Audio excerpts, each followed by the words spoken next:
Good morning, good morning, good morning. Happy Thursday everyone mga kapriyon. Dito tayo ngayon sa floor kung saan ay nag-rectify tayo ng mga copper pipe na hindi kaaya-aya tingnan. Kaya ayusin natin yung trabaho. Kaya piping natin ayusin para ma-approve na inspector, kasi sa construction mga kapriyon hindi pwede yung pwede na. Kaya kailangan natin yung marami tayong inspector, hindi lang isang inspector, marami. Kaya ayusin yung trabaho sa ito. Nadatnan kasi ito dito mga kapriyon, nadatnan ko na to na ganyan na yung layout ngayon. Sinagdis ko na baguhin, na-approve naman. Kaya ayan. Holy guys, ayan uli ko lakas oh. Sablem ng hinang mga idol.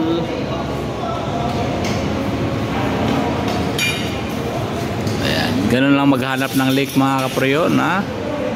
Simple lang yan. Pero bakit nagka-leak pa rin? Oxyacid paggamit yan guys. Yung copper leaking. Ayan guys.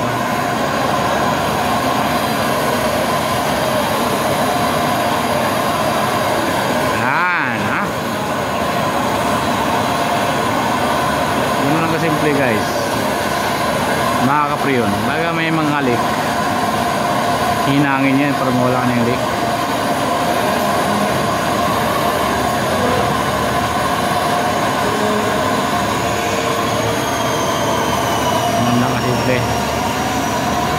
Ayan. Ayun na guys. May mga kapriyon. Dagdag bawas ang ginagawa dito. Ayan. Piping natin. Sinusundan na rin ang rectify ng electrical mga kapriyon para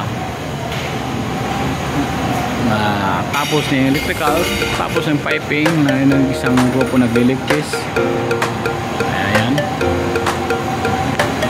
Yan yung trabaho natin dito sa larangan ng BRF. Ay sinusigurado nila yung hinang dito para wala nang babalikan. Ayan. Ito guys, ito yung trabaho niya po maghapon. Na photo niya. Siya si Boy Po. Boy Potol. Putol-putol lang po na. Dali ka na balot. Ayun na guys, yung nagbabalot yan.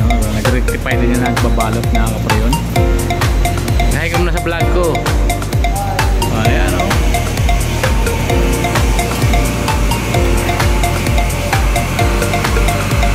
Guys, sunod niya balutan yan. Ang bilis nga niya magbalot yung mga kapriyon dahil itong isang system na to halos na lahat na balutan na. Ayun, nakita nyo wala kayo na makikita ang balutan. Ang bilis niya magbalot yung tropa natin. Siya yung sumusunod na nagbabalot. Kaya napapansin yung mga kapriyon yung piping na may nagkaganyan yun dahil yan sa approve ng engineering ng layout ng cover kaganyan, pinagpatong. Pero kung pantayan, hindi mo kaganyan yan mga kapriyon, pantayan dapat yan. Para nag-twist yung cover natin dyan dahil yung sa approve na hindi tayo pwedeng sumasaway sa engineering na sa kanila na susunod yung plano, kasi pinapadala yung mga support na yan. Tapos na yung mga kapriyon, kasampa na lang, lalagyan na lang ng cold treat. Kaya ganyan yung naging kalabasan ng piping natin. Ito lang mga tapos yung ating vlog mga kapriyon. Hinihintay ko kasi niyang kainin niya itong plastic mga kapriyon, kasi sabi niya kainin daw niya itong plastic, magpo-vlog daw. Inabangan ko yung mga kapriyon kung kakainin ba talaga niya.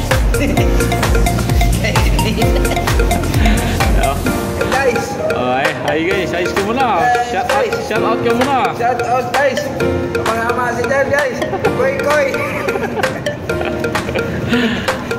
Mga amasi dyan. Koy koy guys. Huwag kayong kalimutan mag-subscribe at magpa-share ng ating kaganapan na araw-araw sa pag-vlog. Mga kapriyon, bye-bye!